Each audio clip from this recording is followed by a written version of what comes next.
Months of startup building just collapsed into hours. Yeah. Beat. That changes everything. Yeah, it really does. Welcome to the deep dive. We are looking at a fascinating reality today.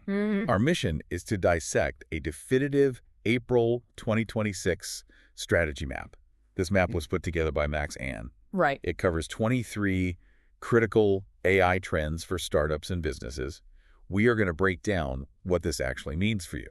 We really have a totally packed agenda today. We are exploring the birth of the one-hour company. Wow. We are also diving into the massive shift toward the agent economy. We will uncover exactly why seat-based pricing is dying. Yeah. And we are definitely tackling the terrifying new security threats. You really need to understand these risks before building anything. So let's start with this idea of compressing the timeline. Beat. The old startup model was honestly a brutal grind. So slow. It really was. You used to start with a rough idea, then you desperately hunted for a technical co-founder. You would spend months pitching investors for a small seed round. You had to hire expensive engineers just to build a prototype. Right. You built your product in total secrecy for 6 long months. Right, and you usually built the wrong thing. It was just a remarkably wasteful and arrogant process. Yeah. You assumed you knew exactly what the market wanted. The gap between your initial idea and actual human feedback was massive. It was huge. It could easily be a year before a real customer touched your product. But that old timeline is completely dead now. Yeah. We are firmly in the era of the one-hour company. We really are. You don't need a massive team to start anymore. Not at all. You just start by using a basic idea research tool, then you jump straight into Claude Code or Google AI Studio. Yeah? You can generate a functional prototype almost instantly. It is absolutely wild to watch this happen in real time. It is kind of crazy. Modern prototyping feels like stacking Lego blocks of data. You're just snapping these pre-built intelligence modules together. You can assemble the pieces incredibly fast. You launch a functioning landing page on the exact same day. You connect a payment gateway and start testing the market immediately. Right. The emphasis is entirely on raw, uncompromising speed. Because building is so fast now, the bottleneck shifts. Coding skills are no longer the ultimate differentiator. Yeah. Distribution and audience building matter infinitely more today. You are testing your ideas with real users within hours. An MVP without a built-in audience is basically useless. It is really just a private, personal project. I have to admit something here, though. This kind of speed brings its own unique chaos. Oh, for sure. I mean, I still wrestle with prompt drift myself. You fix one logic error in your code, Yeah. and another one just magically appears somewhere else. It requires a completely different management focus. It does. You are constantly corralling these AI tools. Yeah, that is the reality of working with language models. They are incredibly powerful, but they can be super unpredictable. Right. That is why having an audience as your anchor, getting people to care about your product, is brutally hard. Building the app is actually the easiest part of the entire process now. So since anyone can build an MVP instantly, what actually sets a founder apart now? Well, it is your community and your distinct point of view. You need a dedicated channel before you even write a line of code. So having a loyal audience beats having the best code. 2 seconds silence. Let's follow that logical progression a bit further. Because founders can build these companies so easily, they hit a wall. They do. They simply cannot run 50 automated processes manually. That triggers the next major shift we need to explore. Right. We are moving deeply into the agent economy. Just think about the major tech eras we have lived through. First, we had the massive App Store era that was mostly humans manually tapping and clicking on screens. Then we shifted into the API economy. Right. That was about software talking directly to other software. It removed a lot of human clicking from the process. Now we are living in the agent economy. AI is no longer just a helpful digital assistant. No, it is not. Agents are actively discovering and hiring other agents. This creates what the source calls an ambient business. Ambient businesses run quietly in the background of your life. The AI agents are continuously scanning for new market opportunities. They negotiate deals and respond to complex customer service emails. They do the heavy, repetitive lifting while you sleep. Wow. The human founder just sets the overall strategic direction. But if agents are hiring other agents, we need some new infrastructure. We need a way to know which agents are actually reliable. Exactly. We are going to need a robust trust layer. Think of it like a Yelp or a Glassdoor for AI agents. Yeah. If your AI wants to hire a marketing agent, it needs reviews. It needs to know the agent has a high success rate. This leads to a fascinating new structural concept. The source talks about a serverless org chart. That means AI agents, not humans, managing different departments of a business. Right. A CEO agent analyzes the daily metrics and delegates tasks. It tells a sales agent to increase outreach. The sales agent then spins up 10 smaller sub-agents. Whoa. Imagine scaling to 1 billion queries with a ghost team. Yeah. They just materialize when you need them and disappear when finished. The operational efficiency is completely unprecedented. If agents hire other agents, what does the human founder actually do all day? You focus on systems design and narrative. You are coordinating outcomes rather than doing the daily manual execution. The founder becomes a film director, not the lead actor. 2-sec silence. Let's examine the financial mechanics of this shift. If agents are doing the heavy lifting, the money logic breaks. It totally shatters. How we actually charge for software has to fundamentally change. It is a massive paradigm shift for business models. We have to clearly separate vertical SaaS from vertical AI. Vertical SaaS was basically just the digital filing cabinet. It captured the standard software budgets of companies. Right. Humans bought software tools to make their manual jobs slightly easier. But vertical AI does something much more profound. It captures the actual labor budget of a company. The AI agents are doing the work the humans used to do. Right, and labor budgets are massively larger than software budgets. A company might hesitate to spend $50 a month on software. Yeah. But they will gladly pay $5,000 a month for a digital employee. If your AI replaces manual labor, your pricing power completely skyrockets. You are fundamentally reducing their core operating costs. This naturally forces a major shift in pricing structures. We are seeing a rapid move toward outcome-based pricing. Customers do not want to pay for simple platform access anymore. They are paying for actual measurable results. Right. They will pay for qualified leads found or support tickets resolved. That puts traditional seat-based pricing under massive existential pressure. Companies simply need fewer human user accounts than before. This is creating a massive SaaS graveyard right now. Thin wrapper apps are dying out incredibly quickly. Yeah. Basic CRMs and lightweight scheduling tools are being replaced by native agents. If your software is just a convenient wrapper for humans, you die. The real goldmine is hiding in completely boring verticals. We are talking about massive industries like insurance, accounting, and elder care. Those industries still heavily rely on faxes and manual spreadsheets. They're drowning in highly repetitive, boring administrative tasks. That is exactly where an ambient business thrives. Oh, wait, I have to push back here for a second. Why weren't traditional seat-based software companies just adapt and survive? Well, they have the capital, sure. Right, they could build these agents into their existing platforms. It is a classic innovator's dilemma. Their entire massive revenue model is built on human headcount. Yeah. If they successfully deploy agents, their customers need fewer human seats. If they adapt too well, their recurring revenue collapses overnight. Wow. They are totally trapped by their own historical success. Seat-based pricing dies when AI replaces the actual human seats. 2-sec silence. Mid-roll sponsor read here. 2-sec silence. We are back, and things are getting deeply philosophical.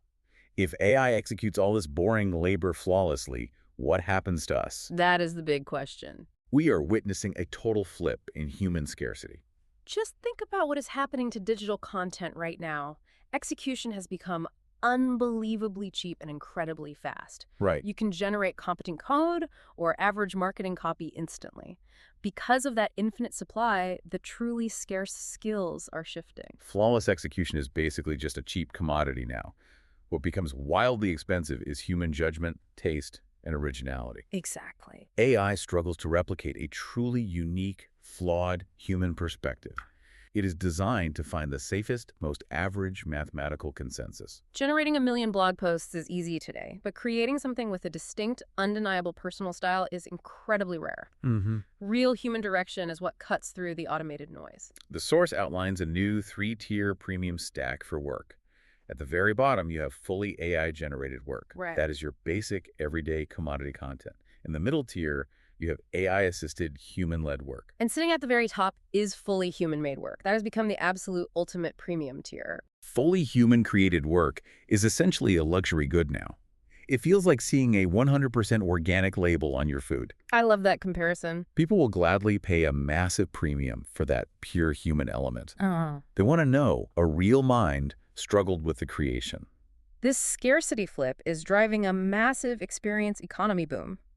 Our digital lives are becoming totally automated and largely artificial. Yeah. People are desperately trying to escape machine-generated digital environments. They want embodied, real-world social experiences.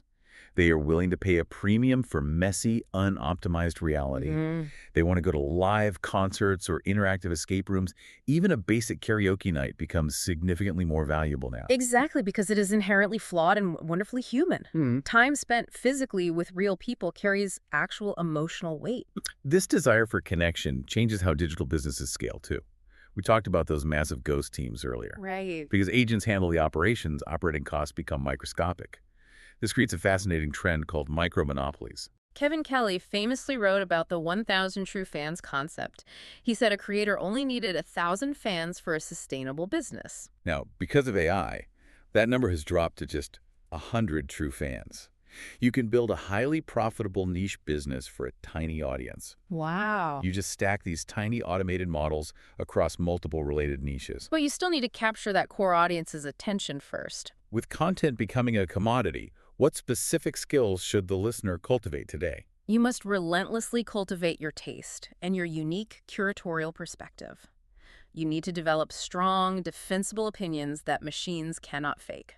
Execution is cheap, but human judgment becomes the ultimate luxury. 2-sec silence. We have to shift gears and talk about the scary part. Relying on all these autonomous agents introduces a massive new attack surface. It really does. As agents gain power, our security risks explode exponentially. We are dealing with entirely unprecedented types of cybersecurity threats. Traditional security practices are severely struggling to keep up with agent behaviors. The primary threat we are seeing is called agent injection. This is essentially the terrifying new version of a phishing attack. Traditional phishing required tricking a human into making a mistake. You had to convince a person to click a bad link. Right. Agent injection completely bypasses the human element. It tricks your AI system directly without you ever knowing. Let me define what agent injection actually is for a moment. Tricking an AI with hidden web instructions to steal your data. Exactly. Hackers deliberately poison the context windows of these AI agents. Let's say your agent is scraping resumes from a website. A hacker can hide malicious, invisible text on that specific web page. Your agent reads the text and absorbs the hidden command. It might silently forward your entire customer database to an external server. The potential risks here are absolutely massive for an ambient business. These agents often have direct access to your corporate bank accounts. Yeah. They can read your private emails or push updates to your code. A single poisoned instruction could trigger a disastrous financial action instantly. You are no longer just training your human employees to spot basic scams. You have to strictly control exactly what your AI is fundamentally allowed to do. This means you must build a strict agent permission stack. You have to clearly and aggressively define what every agent can access. Right. You have to limit what it is allowed to remember over time. You need to audit these agent permissions very regularly. If an agent finishes a task, you must revoke its access immediately. Strong, proactive security is what gives you actual operational control. How do we actually manage these risks without slowing down our one-hour startup? You have to build security directly into your foundational framework. You simply cannot treat agent permissions as an afterthought anymore. Treat agent access exactly like you treat smartphone app permissions. 2-sec silence. We understand the new mechanics, the changing money logic, and the severe risks.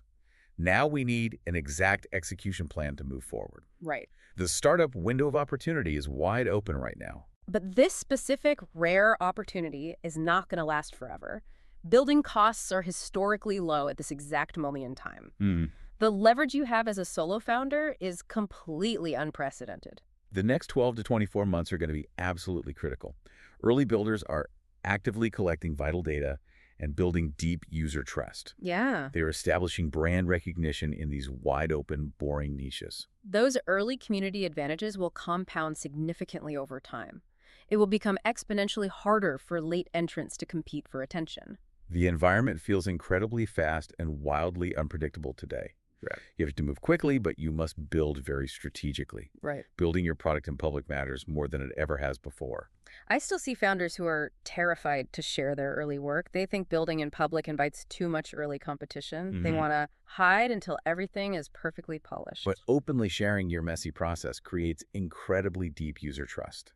We currently live in a world of highly forkable markets. Product features can be cloned by competitors in a matter of days. Code is practically free. Someone can literally copy your entire AI wrapper this weekend. They can undercut your pricing and launch a direct clone. Wow. But they absolutely cannot copy your engaged, loyal community. Let's run through the practical execution checklist from the strategy map.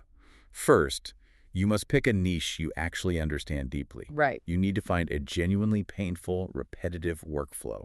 Next, you use these modern AI tools to prototype a solution incredibly fast. You validate that rough idea with real paying buyers immediately. You obsess over your distribution strategy just as much as the product itself. You explicitly design your pricing around delivered outcomes, not human seats. You ensure your agents clearly reduce actual operational costs for the buyer. And above all, you must be absolutely ruthless about your security permissions from day one. Why build in public if competitors can instantly clone your AI features? Because that authentic relationship with your users is your only lasting moat. Your audience will stay with you because they believe in your unique vision. Code is totally forkable, but your audience's trust is not. 2-sec silence. Let's take a final moment to recap this massive structural shift. We are moving rapidly from passive software tools to autonomous agent workforces. Right. We went from paying for platform access to paying for guaranteed outcomes. And, ironically, human taste is the new premium organic commodity. You really need to look closely at your own daily workflows this week. Find those boring, repetitive tasks that drain your creative energy. Yeah. Those are completely ripe for a new ambient business model. Start prototyping a tiny solution for yourself today. The startup timeline has completely compressed from months down to mere hours. We are watching the fundamental architecture of business change right before our eyes. Beat? If an AI agent learns to hire other agents, design its own products, and build its own audience, at what point does the founder become the employee? Thank you for listening to The Deep Dive. UTO Music.